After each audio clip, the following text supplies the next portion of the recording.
Why would you even buy a 2024 Tesla Model Y as your SUV of choice? That is the question for today's video, and I have a hands-on answer for you. So I've owned this brand new Tesla Model Y for around 3 weeks now, and having owned a Tesla Model 3 for over 3 years prior, I kind of have a good idea of what I was getting myself into when buying this vehicle. But if you've never driven a Tesla, or maybe you're just plain curious about the hype, getting to the point, what on earth are you missing out on a 2024 Tesla Model Y?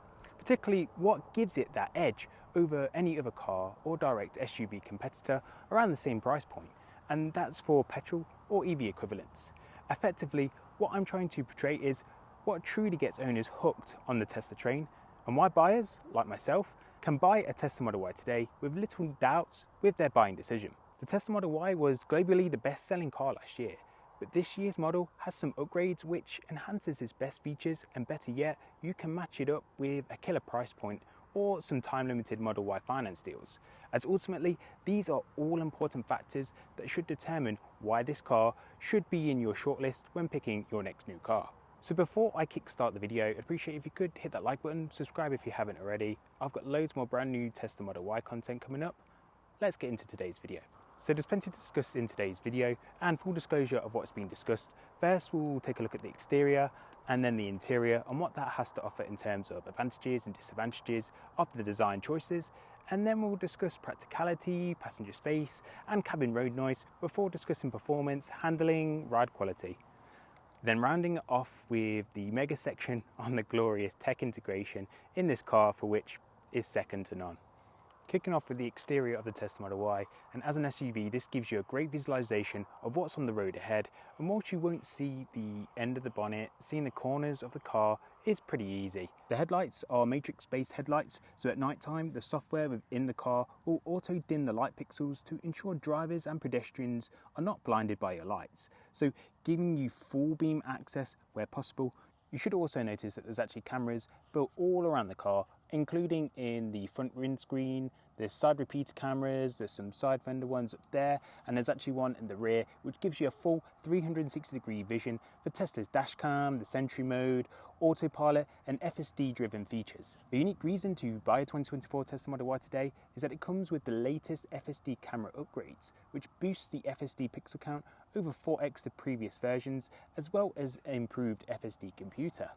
Along the side of the vehicle, you may be pleased to hear that the rear windows, they actually come tinted as standard, which is great for sunny days and for the kids that would usually moan because of the sun, as well as for privacy.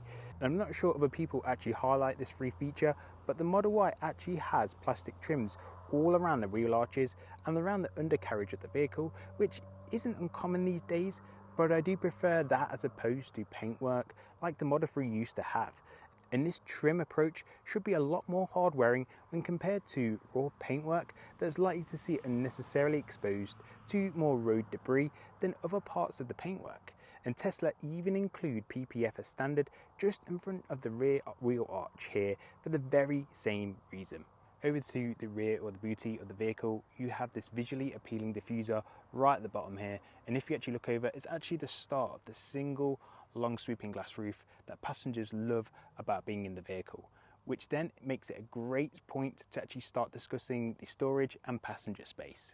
So starting with the rear of the vehicle, the boot is fully motorized on both opening and closing. With the hatchback design, there is no lip here and the floor is completely flat, as well are the seats, meaning that you can actually cram a lot in here.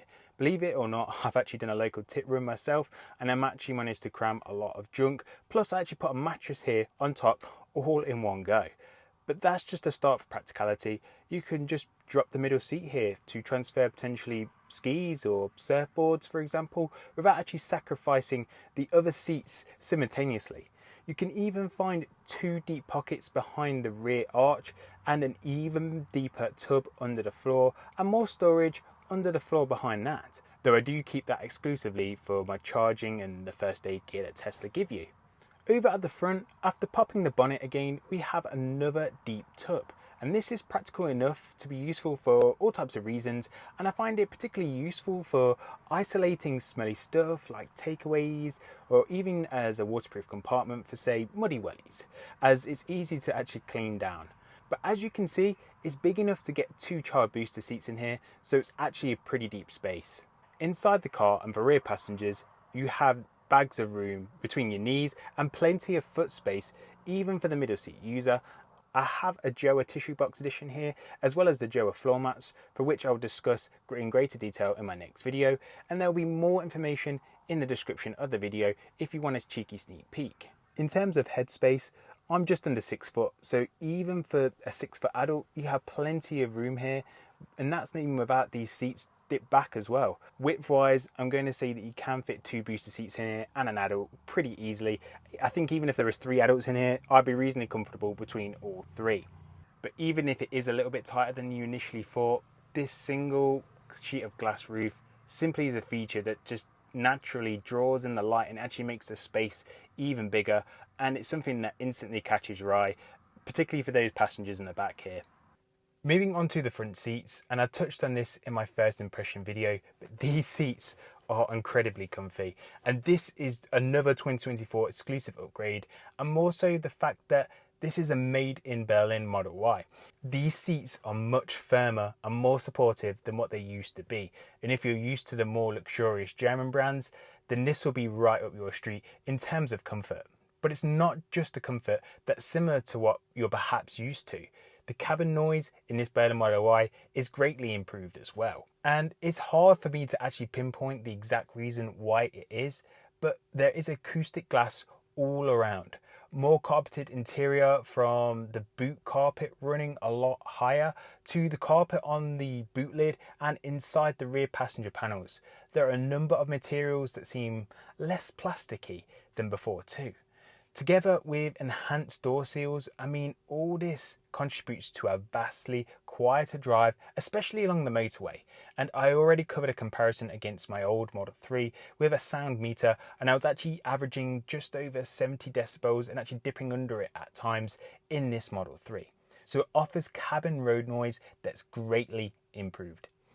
Moving on to handling and ride quality and performance. And this Model Y comes with the Hankook Ventus S1 EV summer tyres, and these offer the acoustic foam inside the tyres for extra sound deadening too. But considering this is a rear-wheel drive vehicle, I think the structural benefits of being an EV and having the weight distributed evenly from the centre is very much felt behind the wheel. For the average Joe, you can confidently feel the grip as you're heading into the corners and the traction heading out just fine. It's incredibly planted, and the settings that I have are currently set as steering light because I like that more responsive feel, just so it reacts just how I want it to. In terms of ride quality and suspension, this isn't going to have air suspension, so don't have your expectations set that high. However, going over the bumps are not upsetting or harsh. Heading over speed bumps, you can do so with ease, but note you will actually just feel the average imperfections in the road. But I find it's a pleasure to drive, and this is a big improvement over my Model 3 prior, and much more where I'd expect an SUV of this caliber to behave. And the final point before the conclusion of the video, Tesla's tech integration. And this is so far reaching, I could have actually done a whole 10-minute video dedicated to this topic alone. So I'll let you into the bite-sized take, and then you can go down that rabbit hole for when you are fully invested. But in a nutshell, what Tesla has done right from day one, and something that other car manufacturers have failed to implement so seamlessly, is that it has fully implemented a seamless software platform and then built the car around the software, making it just as important as the chassis itself. And this has multiple benefits. The first being that the Tesla phone app and the functionality that offers as a companion app, as well as keyless entry, you can actually view Sentry mode from anywhere in the world. And that's particularly useful if you then get a notification from your Tesla stating that your car alarm has been triggered. When combined with a whole host of companion features like climate control, it's designed to reassure the owner your car is in safe hands, even when you're not inside it. The second being the central display, and this dominates the clean futuristic look of the interior. It's important to note that this shouldn't be something that you fear, purely because it might be different to what you're used to. And there's physical buttons on the wheel and via the stalks that still operate most of your day-to-day requirements. Beyond that, the snappy AMD Ryzen processor and Tesla's operating system offers a silky smooth experience that's like no other in-car displays on the market today. And it's designed to be easy to use whether you like the technology or not. Beyond that, it also offers a vast library of different driving dynamic changes to less serious and more pleasurable entertainment for the driver and the passengers alike, such as Audible or Apple Music, Spotify, Netflix, YouTube, a whole host of apps and games. It literally speaks for itself, so you can listen to pretty much whatever podcast, whatever audiobook, whatever playlist you made thanks to these options. It's ever growing for one sole defining purpose: to enhance your driving experience. Which leads me to the third point related to tech: over-the-air updates. And this effectively makes your car feel new and more featureful than every other month. So much so you don't actually get that typical desire to seek a new car because of it. I even did a dedicated video to document just how much a Tesla can change in a 3-year period from software updates alone, and I'll mark that video on the screen if you're interested. But these software updates go far beyond adding new apps. It includes adding driving aids like blind spot cameras, improving the autopilot functionality, updating the user interface to adding vehicle range, and increasing charging speeds. As the car is built around the software functionality, you'll be surprised just how much an update can actually influence and improve any flaws that you may be facing in your car. It might be controversial, but it's pretty much like iOS updates, but generally more useful. The fourth and final point on tech, before we move on to the conclusion, is autopilot. Now, this is free with all Teslas today. Now, if you use it properly and not beyond its design usage case, it will change how you drive on the motorway or highway forever. So this is designed for motorway and highway usage, and it'll actually keep you within your lane and auto steer to remain in the center of the lane at your set adaptive cruise control speed. As long as you keep an eye on the road and switch lanes manually yourself when you want to, you will actually arrange at your destination feeling a lot more refreshed and less exhaustive had you actually driven manually. So what I'm trying to say is the free autopilot system is a real game changer when it actually comes to highway driving. And based on my experience, it doesn't phantom brake during a troublesome situation like it would have done so in the past. It's much more refined thanks to the software updates that it does receive. It's nice, smooth and consistent as you'd like it to be. So to conclude, if you like the sound of that, this really is a practical utility-based vehicle. It's everything you'd want to and expect from an SUV with a tech twist. But how much is the Tesla Model Y going to set you back? Well, Tesla do have some time-limited deals that you have to see and witness for yourself. If you're in the US, you could be qualified for the federal tax credit of $7,500 plus any state incentives that may apply, and Tesla finance deals on top of that too, if applicable.